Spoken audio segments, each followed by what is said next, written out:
Qu'est-ce que l'Europe change dans nos vies? Environnement, économie, santé, sur tous ces sujets, l'Europe et nous part à la rencontre des citoyens pour comprendre quel impact a l'Union européenne sur notre quotidien.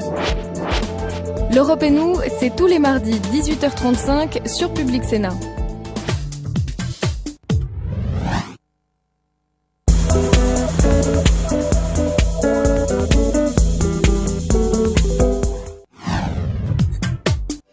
Oyez, oyez les enfants et les grands-enfants surtout.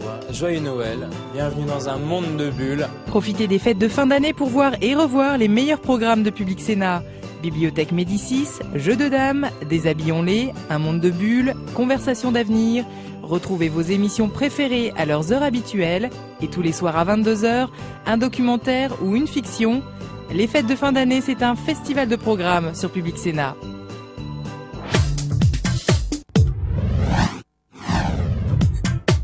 Largo Winch, une bande dessinée mondialement célèbre et deux auteurs, belges et plutôt discrets. Pour lever le voile sur leur méthode et leur collaboration, le documentaire a suivi le scénariste Jean Van Damme et le dessinateur Philippe Franck en repérage à Hong Kong, mais aussi chez eux, à Bruxelles et dans le sud de la France. On crée un personnage et on fait sa connaissance au fur et à mesure. La force du tandem Philippe Franck-Van Damme, c'est qu'on est à la fois dans le choc graphique, mais en même temps, on est complètement pris par la narration. Il était une fois Largo Winch, un documentaire inédit sur Public Sénat.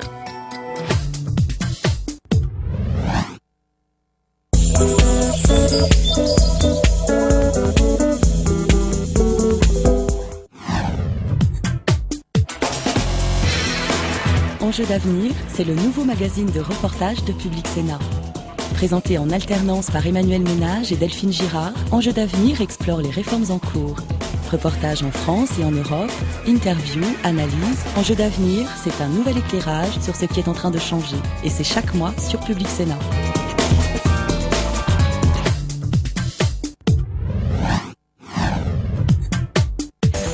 Voir la chaîne en direct 24h sur 24.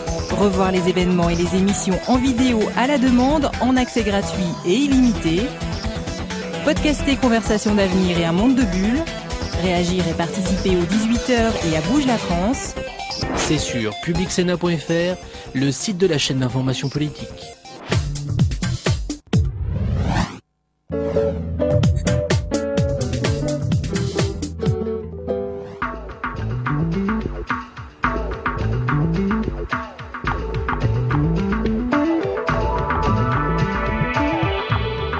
Bonsoir à tous, bonsoir Sonia. Bonsoir Michel. Bienvenue dans le 18h de Public Sénat. Si tu vas à Rio, une moisson de contrats brésiliens, des hélicoptères, des sous-marins, dont un à propulsion nucléaire, pour un montant total d'une dizaine de milliards d'euros, mais avec d'importants transferts de technologie.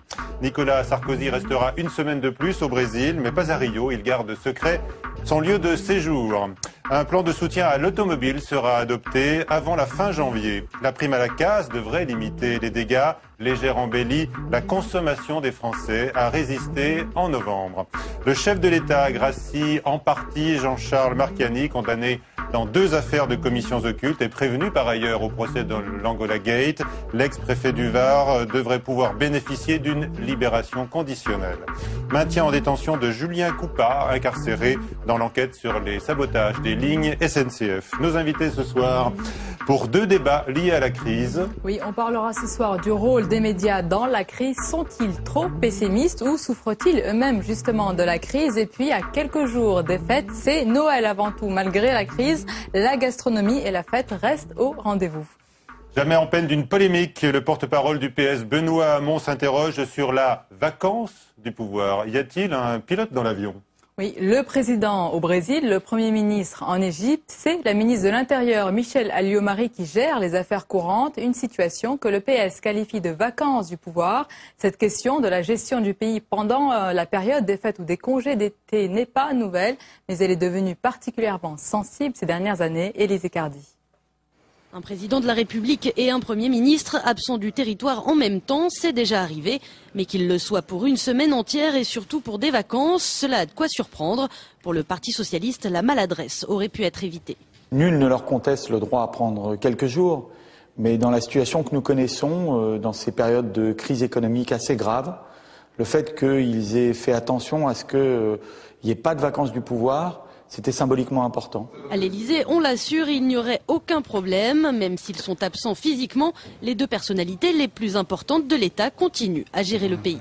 Tant le président de la République que le Premier ministre, mais tout particulièrement le président de la République, est joignable en permanence et qu'il a autour de lui un staff capable d'intervenir et de transmettre ses décisions en tant que de besoin et dans la minute. Un dispositif mis en place par l'Elysée après 2003. En pleine canicule, Jacques Chirac avait tardé à rentrer de vacances, une absence lourde de conséquences.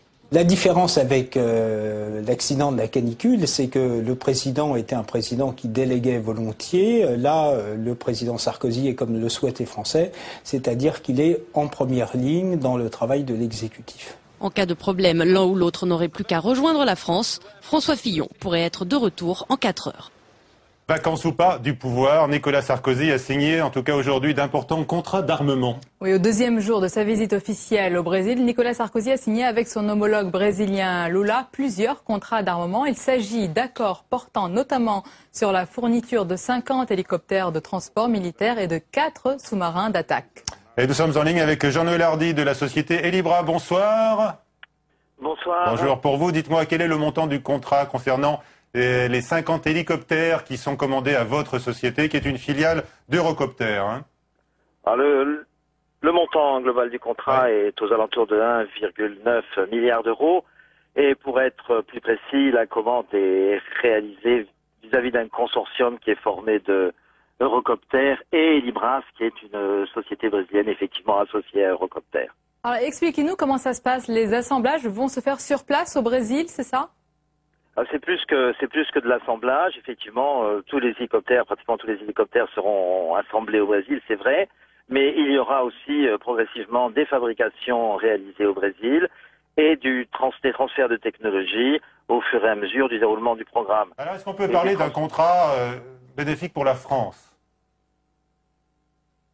Pardon? Est-ce qu'on peut parler d'un contrat qui profite à la France? Bien entendu, c'est un contrat qui profite à la France, qui profite au Brésil aussi, qui de toute évidence intensifie les relations entre les deux pays, les relations commerciales qui sont déjà très intenses. Elibra s'est installé au Brésil depuis 30 ans et a permis de développer un courant d'affaires extrêmement important dans le domaine des hélicoptères, puisque même si nous avons une activité de fabrication et de production locale, nous faisons appel, bien entendu, à énormément de produits français et énormément d'éléments et de composants qui sont fabriqués également en Europe.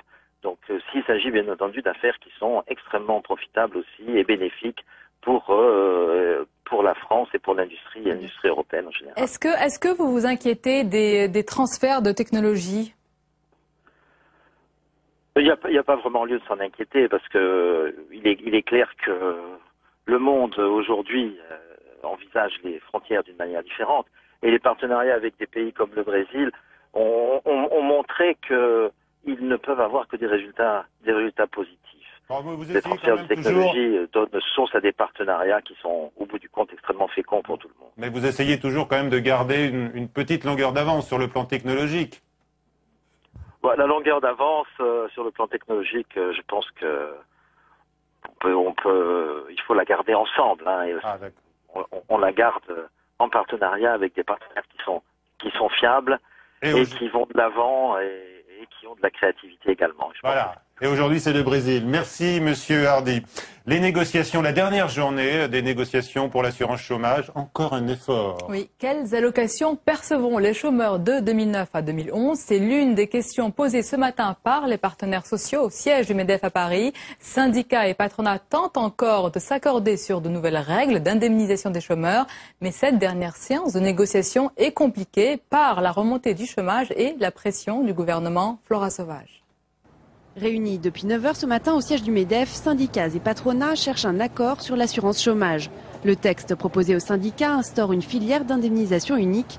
Un chômeur aurait droit à une indemnisation pendant un maximum de 22 mois s'il a cotisé au moins 5 mois. Mais les négociations s'avèrent plus délicates que prévu. Nous avions acté un dispositif d'assurance chômage qui prenne, c'est vrai, des durées plus courtes d'indemnisation, mais avec une meilleure indemnisation, ce que je ne constate pas du tout dans ce texte. Vu le contexte de crise économique qui se profile, les syndicats réclament une meilleure indemnisation des chômeurs. Problème, le budget ne va pas augmenter. Le budget qui va être alloué à l'indemnisation serait le même, alors que le nombre de demandeurs d'emploi va augmenter. Vu les circonstances, les syndicats appellent à différer le remboursement de la dette de l'UNEDIC.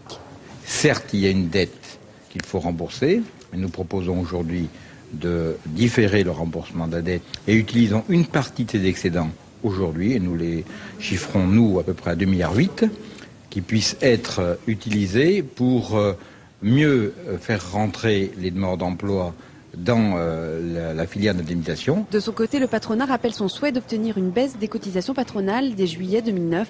Pour les partenaires sociaux, la soirée risque d'être longue alors que les discussions ont patiné tout l'après-midi.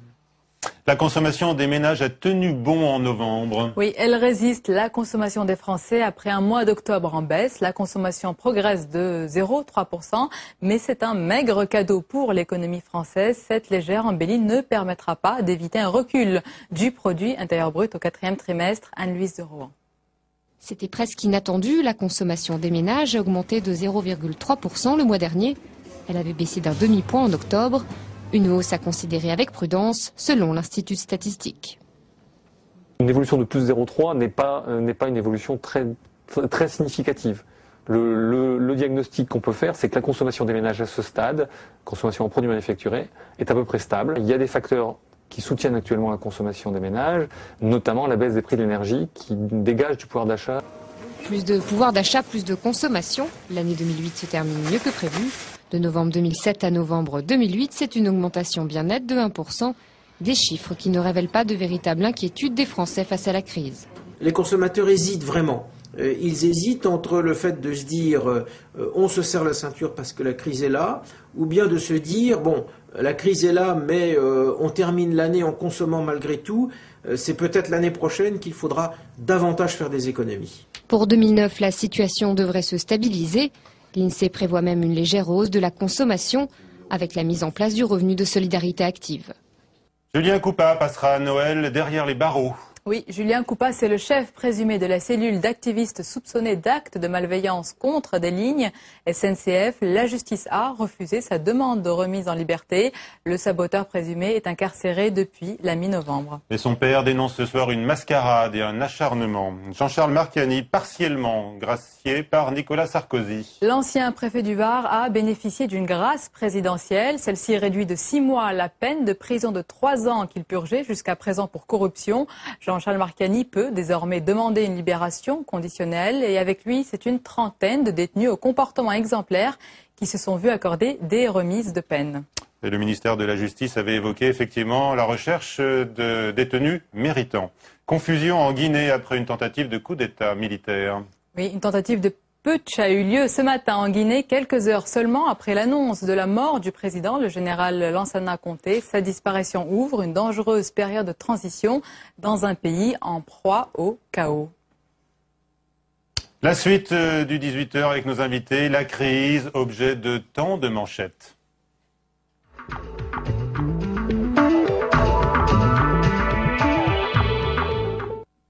Et avec nous ce soir, plusieurs invités pour débattre du rôle des médias quand tout va mal. D'abord, la presse bénéficie-t-elle d'un regain d'intérêt des lecteurs soucieux de mieux comprendre la crise? C'est une enquête de Nicolas Béard. Alors, on a un petit problème, on reviendra probablement. Il arrive. Nicolas Béard. La crise financière bouleverse tous les secteurs économiques, enfin, pas tout à fait. La presse écrite fait pour le moment figure de rescapés, particulièrement la presse économique. Le marasme actuel a boosté les ventes et a créé un véritable engouement.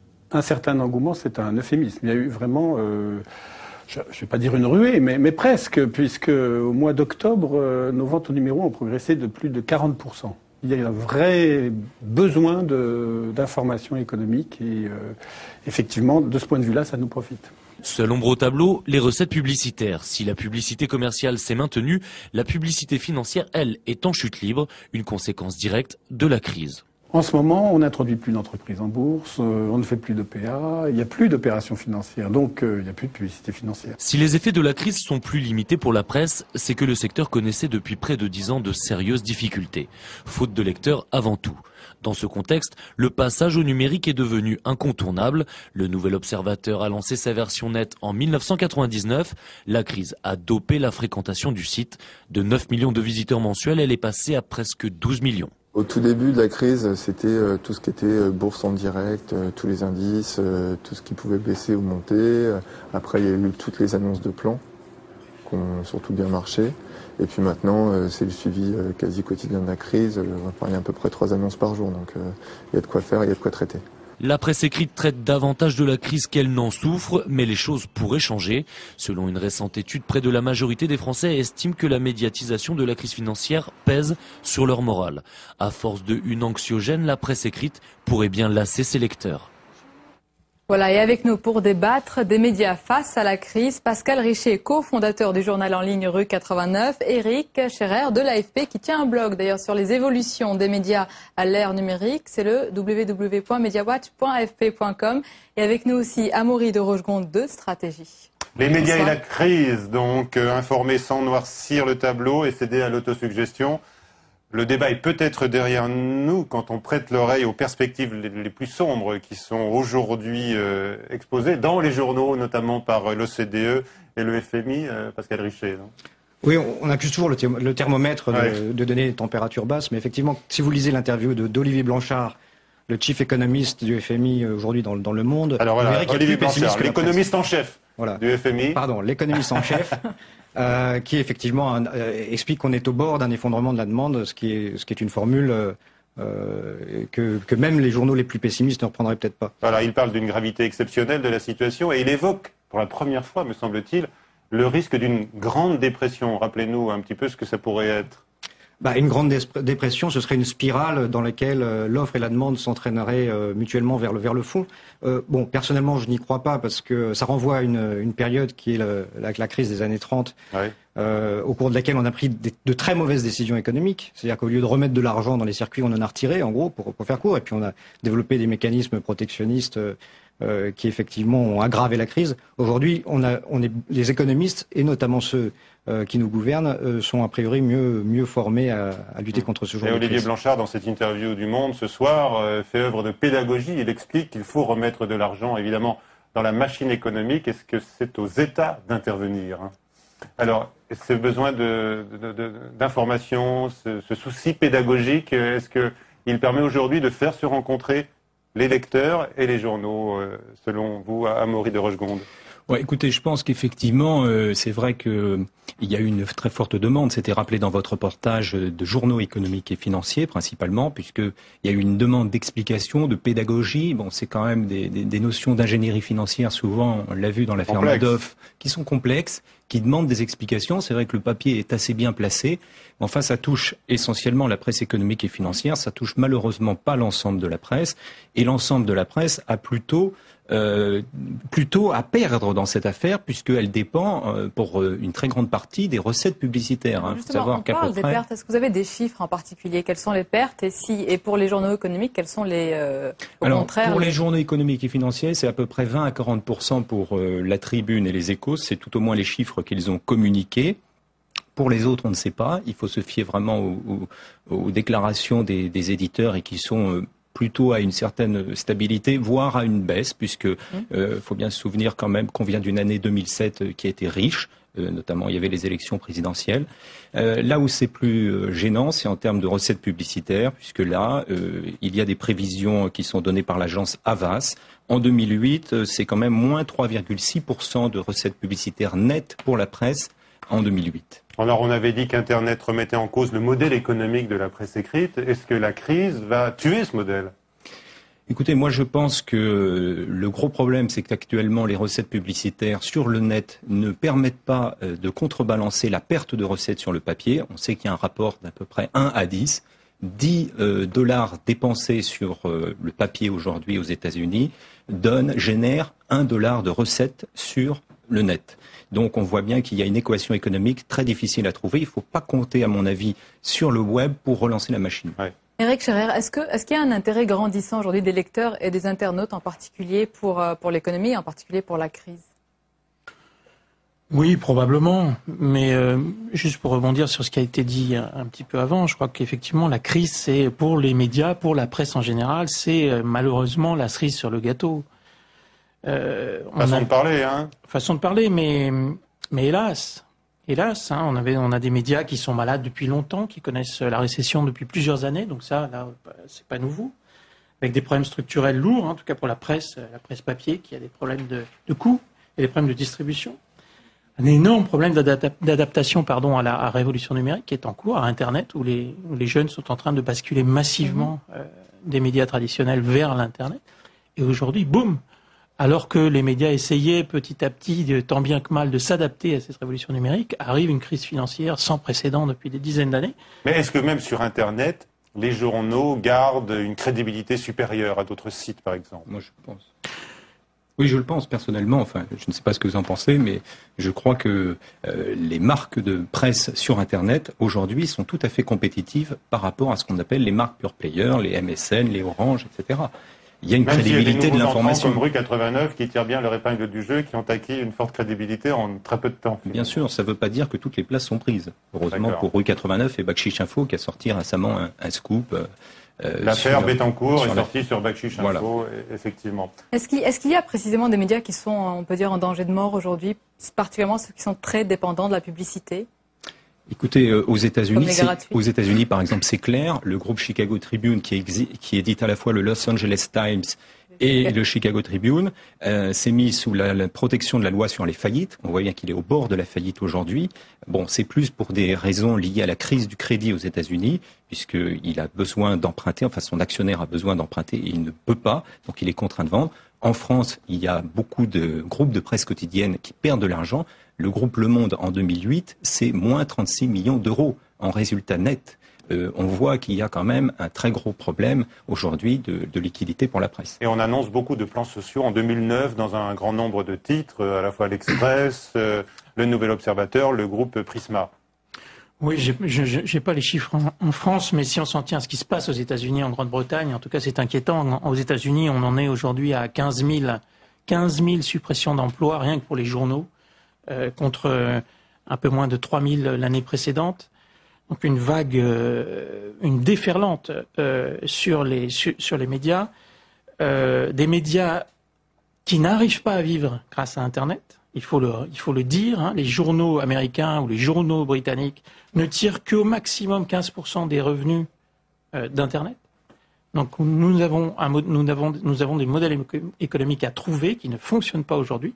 Nous avons des pure players avec des journalistes à l'intérieur comme... Alors les pure players, ça c'est un langage de spécialiste, ce sont des gens qui se sont lancés uniquement sur Internet, hein, qui ne sont pas adossés à un journal papier déjà existant. En particulier, oui, il s'agit de sites d'information réalisés en l'occurrence par des professionnels et par des journalistes qui n'ont pas de version papier. Alors nous avons un sénateur en ligne qui est par ailleurs un patron de presse, Jean-Michel Baillet, qui est en ligne de Toulouse bien sûr, patron de la Dépêche. Bonsoir Monsieur Baillet. Bonsoir. Vous entendez les sombres pronostics, on a parlé du risque de la grande dépression pour l'économie en 2009, est-ce que c'est le cas également pour la presse? Comment ça se passe chez vous? Je partage totalement tout ce que je viens d'entendre. Nous sommes dans une situation qui depuis bien des années nous a amenés avec une concurrence exacerbée, des journaux gratuits et d'une ouverture effrénée de la concurrence à une situation déjà délicate, avec un problème structurel qui est le coût industriel des journaux qui est extrêmement élevé parce que nous avons des conventions collectives qui nous amènent à des coûts de production très importants et nous prenons de plein fouet la crise actuelle. Alors quand une crise conjoncturelle aussi puissante que celle-là se rajoute à une crise structurelle qui faisait que d'année en année, la diffusion globale des journaux, qu'il s'agisse de la presse quotidienne régionale, de la presse quotidienne nationale ou des magazines baisse, quand de surcroît on prend une déflagration comme celle que nous connaissons en termes de publicité, quand je parle de déflagration, c'est sur certains mois des moins de 30, moins de 35 journaux de chiffre d'affaires. Vous avez là un effet ciseau qu'il qui met la plupart des médias dans une situation déficitaire. Et ce que j'entendais sur les États-Unis et la Grande-Bretagne se passe également en France, où l'ensemble de la presse est aussi dans des plans sociaux, parce qu'il n'y a pas d'autre solution. Vous en préparez un vous-même à la dépêche? La dépêche en prépare comme tout le monde, hélas, à notre grand regret, mais nous n'avons pas d'autres moyens. Quand on est à 4% de GVT par an, à des recettes publicitaires qui s'effondrent, et une diffusion qui, pour le mieux, pour les uns et les autres stagne, on est bien obligé d'en passer par là. Et combien de postes seront supprimés, par exemple, à la rédaction de la dépêche? Oh, ce sera une quarantaine de postes. Ah oui, c'est énorme. Sur combien? C'est énorme, une quarantaine. Sur combien? Sur 250. Est-ce que vous espérez... Jean-Michel Bellette, est-ce que vous attendez des résultats, des solutions des États généraux de la presse, justement, qui cherchent des solutions aux difficultés de la presse aujourd'hui? J'espère, mais je ne suis pas sûr qu'il en sortira grand-chose dans la mesure où c'est une sorte de forum que ces États généraux de la presse, et moi j'aurais aimé qu'il en sorte quelques lignes directrices. Or, tout le monde y va de son grain de sel, ce qui est compréhensible parce que on a mis autour d'une même table des gens très différents, et finalement c'est le président de la République lui-même qui va arbitrer. Mais aujourd'hui, de toute façon, quelle que soit la branche à laquelle nous puissions nous raccrocher, nous nous y raccrochons. Alors ça ne veut pas dire que je ne crois pas à l'avenir de la presse. Il y aura toujours une presse écrite. Oui, très bien. Ça, c'est certain. Et je suis convaincu que ceux qui auront franchi cette mer difficile en tenant fort la barre avec détermination et avec courage, ça sortiront. Très bien. Mais sur ce message d'espoir. Merci Jean-Michel Bellette. La ligne n'est pas très bonne, hein, excusez-nous. Est-ce qu'on peut s'interroger, Pascal Richet, sur les faiblesses, on l'a dit, industrielles de la presse, mais également sur son indépendance? Est-ce que la presse française est perçue comme suffisamment indépendante pour être attractive pour les lecteurs?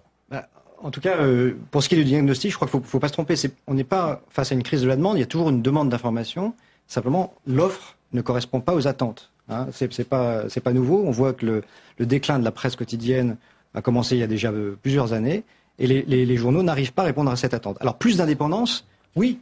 Plus d'indépendance, c'est un bon moyen de renforcer l'offre et de renforcer l'attractivité des journaux. Et c'est vrai qu'en France, on est dans une situation dans laquelle plusieurs grands groupes détiennent des médias aujourd'hui de façon, je dirais, peu indépendante. Par exemple, les gens qui fréquentent le site Rue 89, ils viennent avec cet état d'esprit en se disant là, j'aurai plus d'indépendance qu'ailleurs. Oui, je suis persuadé qu'il y a beaucoup de gens qui viennent sur Rue 89 en se disant voilà, je vais avoir une information qui est plus indépendante que ce que j'ai ailleurs. À tort ou à raison, c'est pas toujours vrai, parce que c'est vrai qu'il y a énormément de médias aujourd'hui dans lesquels les journalistes sont indépendants. Oui.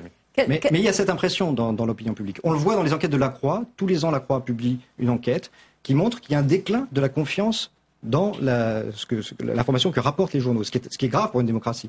Juste un dernier mot. Quel modèle pour l'avenir il faut justement, en particulier pour la presse écrite? Est-ce qu'il faut s'orienter vers d'autres domaines comme l'édition, par exemple, pour pouvoir soutenir l'écrit, la presse? Non, je pense qu'il y a effectivement tout un nouveau modèle économique sur lequel travaillent aujourd'hui les éditeurs, qui est le développement autour du rayonnement de la marque. Parce que c'est vrai qu'un support de presse est aussi une marque qui fait un peu référence, qui apporte une certaine crédibilité. Donc il faut arriver autour de cette marque à développer suffisamment de canaux et de canaux de profitabilité. Alors évidemment, il ne s'agit pas de dévoyer complètement le message. D'accord, il ne faut pas mettre le nom du journal sur n'importe quel produit en vente dans les grandes surfaces. Le mot de la fin, votre commentaire, Éric Scherer. Non, la marque, bien sûr, le label, l'éditeur de presse en ligne qui emploie des journalistes professionnels, la fiabilité des informations, nous y sommes attachés à l'AFP. Les modèles économiques sont en ce moment en train d'être travaillés, d'être recherchés. Il faudra offrir des services supplémentaires aux internautes, aux lecteurs, engager davantage les lecteurs et les internautes avec le média et offrir des contenus adaptés à des nouvelles populations. Voilà, une forme de coproduction journalistique, comme ça existe déjà sur certains sites, mais tout ça doit rester sous contrôle, n'est-ce pas, Pascal Richet? Tout à fait. Merci, messieurs, d'avoir participé à ce débat. Voilà, et on passe à l'autre volet consacré à la crise ce soir, les boutiques qui ne désemplissent pas à 2 jours de Noël. Normal, mais les commerçants avaient quand même besoin d'être rassurés. C'est un reportage de Clément Billet.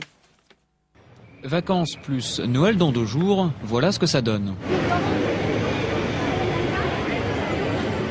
Des milliers de personnes sur les trottoirs, devant les grands magasins. Certains sont là simplement pour regarder les vitrines spécialement décorées. D'autres, plus nombreux, s'engouffrent à l'intérieur. Ce grand magasin parisien voit passer environ 200 000 clients par jour à cette période. Et parmi eux, beaucoup de retardataires. Comme tout le monde, vraiment, j'ai des cadeaux de dernière minute à acheter. Et, c'est aujourd'hui ou aujourd'hui, j'ai pas le choix, donc je le fais, quoi.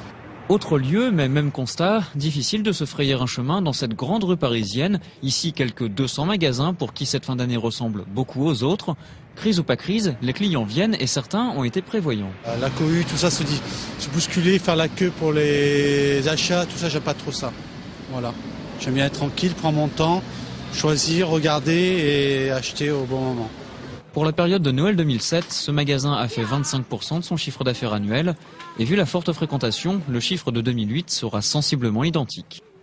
Et avec nous pour parler de ce sujet, Jean-Claude Lesourd, président de l'Office du tourisme à Paris, et Claude Guittard, directeur de la fameuse brasserie parisienne, la brasserie Lippe. Eh oui, alors monsieur Lesourd, on a l'impression que Paris est un peu triste cette année. Il y a très peu ou pas d'illumination. Et on voit que les rues sont déjà presque vides. Qu'est-ce qui se passe? Ah non, pourtant il y a beaucoup de touristes.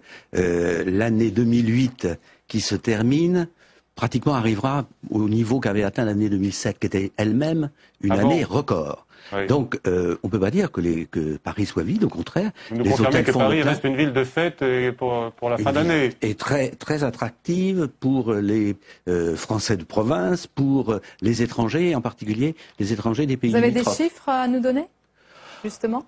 On n'a pas exactement de chiffres parce qu'on n'a pas de possibilité de suivre en direct mais on a des pourcentages, si vous voulez, qui montrent que ces pays qui viennent, plutôt ces pays qui sont proches de la France, nous envoient des visiteurs en augmentation de 7 à 8% par rapport à l'année dernière. Donc alors Claude Guittard, vous êtes le directeur de la brasserie fort célèbre Lippe. Vous confirmez, pour vous, c'est plein tous les soirs? Oui, c'est plein tous les soirs. Non, il n'y a pas la crise, mais vous n'allez pas dans les bons quartiers, parce que Saint-Germain-des-Prés, il y a du monde sur les trottoirs, il y a du monde... Non, nous, on ne sent pas la crise. Qu'est-ce que vous avez préparé, vous, pour cette fin d'année, par exemple? Est-ce que vous avez un menu spécial pour la Saint-Sylvestre? Alors, pas du tout. Chez Lippe, on sert toujours la même chose. On a des plats du jour... Et toujours aux mêmes clients? Et toujours aux mêmes clients, oui, fidèles. On a des plats du jour qui se répètent, et on va garder notre menu classique pour les fêtes de Réveillon.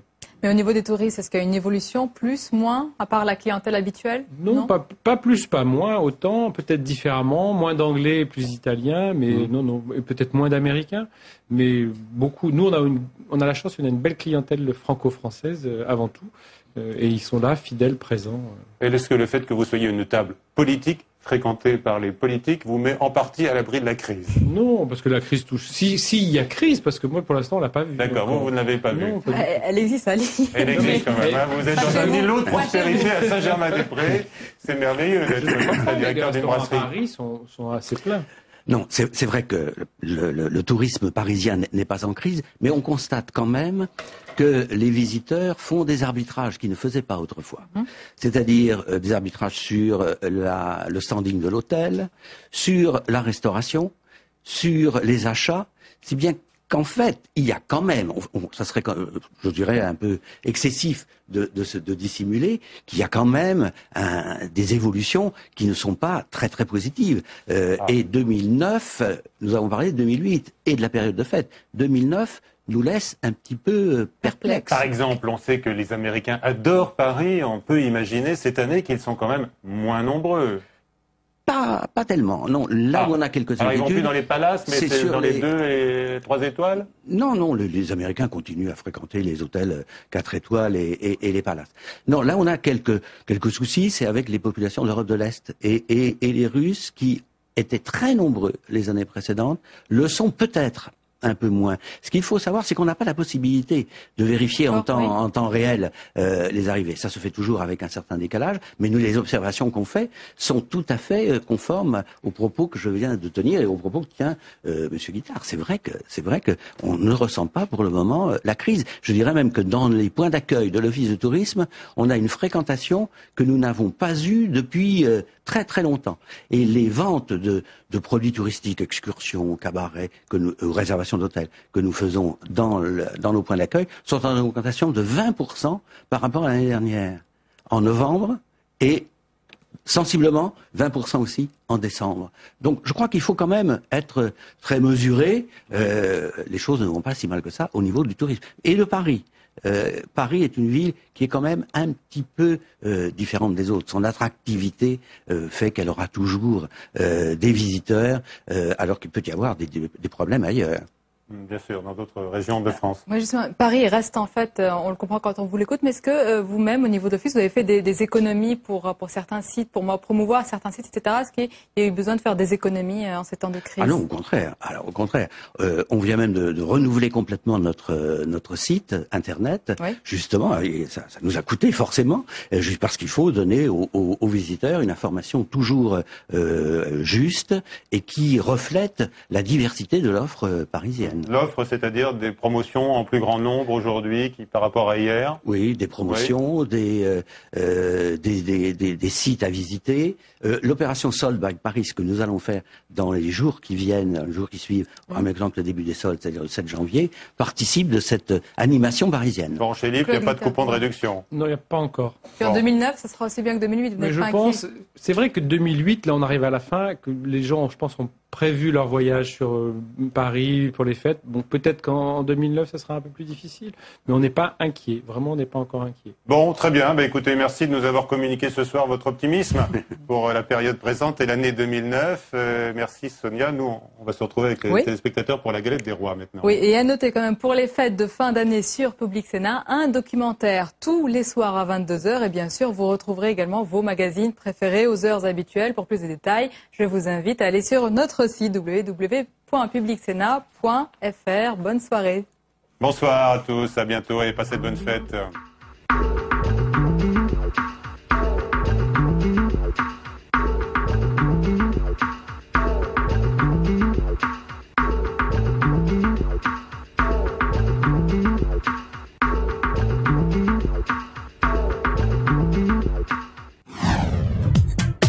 Largo Winch, une bande dessinée mondialement célèbre, et deux auteurs, belges et plutôt discrets. Pour lever le voile sur leur méthode et leur collaboration, le documentaire a suivi le scénariste Jean Van Damme et le dessinateur Philippe Franck, en repérage à Hong Kong, mais aussi chez eux, à Bruxelles et dans le sud de la France. On crée un personnage et on fait sa connaissance au fur et à mesure. La force du tandem Philippe Franck-Van Damme, c'est qu'on est à la fois dans le choc graphique, mais en même temps, on est complètement pris par la narration. Il était une fois Largo Winch, un documentaire inédit sur Public Sénat.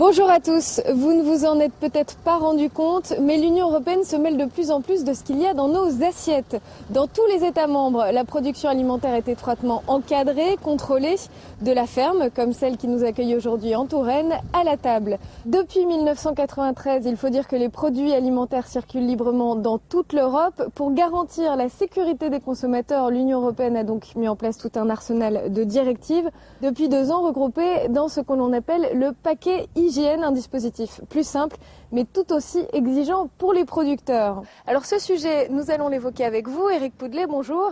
Bonjour. Vous êtes responsable de la sécurité alimentaire à la Commission à Bruxelles. Aujourd'hui, que fait l'Union européenne pour sécuriser la consommation des consommateurs ?